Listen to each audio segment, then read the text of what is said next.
नमस्कार मंडळी, मेकॅनिकल इंजिनिअरच्या शोमध्ये तुमचं हार्दिक स्वागत.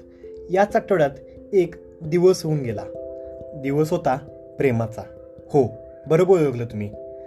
तो होता व्हॅलेंटाईन डे. आणि आजचा आपला विषय प्रेमावरच अवलंबून आहे.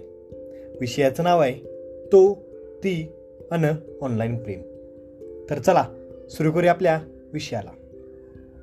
सौर्या, अडकलो रे भाई, मोठा गेम झाला. काहीच कळत नाही नेमकं काय करावे. इतके पैसे कुठून आणू आणि कसे, आणि घरी किंवा बाहेर काय आलं तर खूपच अवघड होईल रे. फसलो रे भाई. अगदी अस्पष्ट आवाज फोन पलीकडून येत होता. आवाजात भीती होती.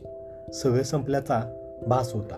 अगदी आयुष्यभर मेहनत करून काहीतरी कमवावे आणि एका क्षणात होत्याच नव्हते व्हावे असा तो क्षण होता. तो फसला होता.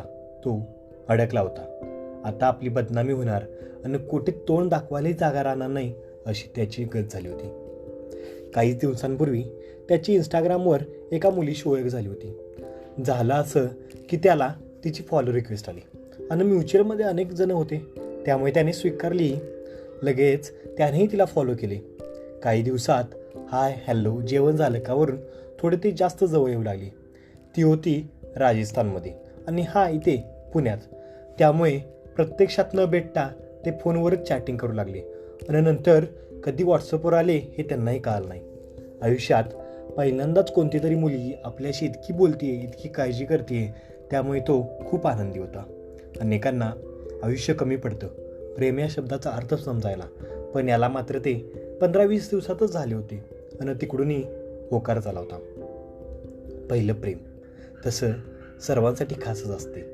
दिवसाची सुरुवात आणि दिवसाचा शेवट तिच्याच आवाजाने होतो. थोडी काळजी, थोडा आपलेपणा, इतकंच सर्व.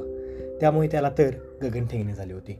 तिचा रिचार्ज वगैरे करणे, तिला ऑनलाईन कपडे, चप्पल तसंच वेगवेगळ्या वस्तू घेणे त्याचे सुरूच होते. हळूहळू त्यांच्या संभाषणात शारीरिक आकर्षणाचा मुद्दा आला. शेवटी त्याचंही वय होतं 23-24, त्यामुळे थोडं आकर्षण असणारच, ते नैसर्गिकच आहे. जसजसे जास्त संभाषण होऊ लागले तसतसे व्हिडिओ कॉलला सुरुवात झाली आणि त्यातूनच ऑनलाईन सेक्सला सुरुवात झाली. नेमकं आपण कोणासोबत काय करतोय याचेही भान त्याला नव्हते. कधीच न भेटलेल्या, फक्त ऑनलाईनच ओळख झालेल्या त्या मुलीसमोर तो विवस्त्र होत होता. आणि अचानक काही दिवसांनी त्याला व्हॉट्सअपवर एका अनोळखी नंबरवरून एक व्हिडिओ आला.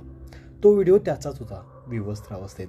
त्याला आठवले त्याने मुलीशी व्हिडिओ कॉल केला होता, तोच तो व्हिडिओ होता. त्याने लगेचच त्या मुलीला संपर्क करण्याचा प्रयत्न केला, पण तिचा नंबर बंद लागत होता.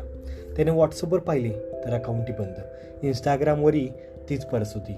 तोवर त्या अनोळखी नंबरवरून संदेश आला आणि त्याच्याकडून 5 लाखाची मागणी केली गेली. त्याला कळले की आपली फसवणूक झाली आहे, पण नेमकं काय करावे हे त्याला कळलं नाही. कोणाला सांगावे आणि कोणत्या तोंडाने. शेवटी त्याने त्याच्या जवळच्या मित्राला सांगितले आणि त्यांनी थेट पोलीस स्टेशन गाठले. सायबर क्राईमकडे तक्रार करण्यात आली.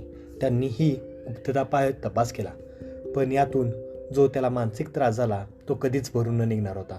पहिल्या प्रेमाचा त्याला चांगलाच अनुभव आला होता, कधी न विसरताना. मित्रांनो, ऑनलाईन ओळख करताना काही मर्यादा पाळा. खालील मुद्दे तुम्ही लक्षात घ्या.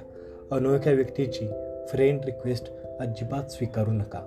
इथे मी खास करून मुलांना सांगू इच्छितो की राजस्थानमध्ये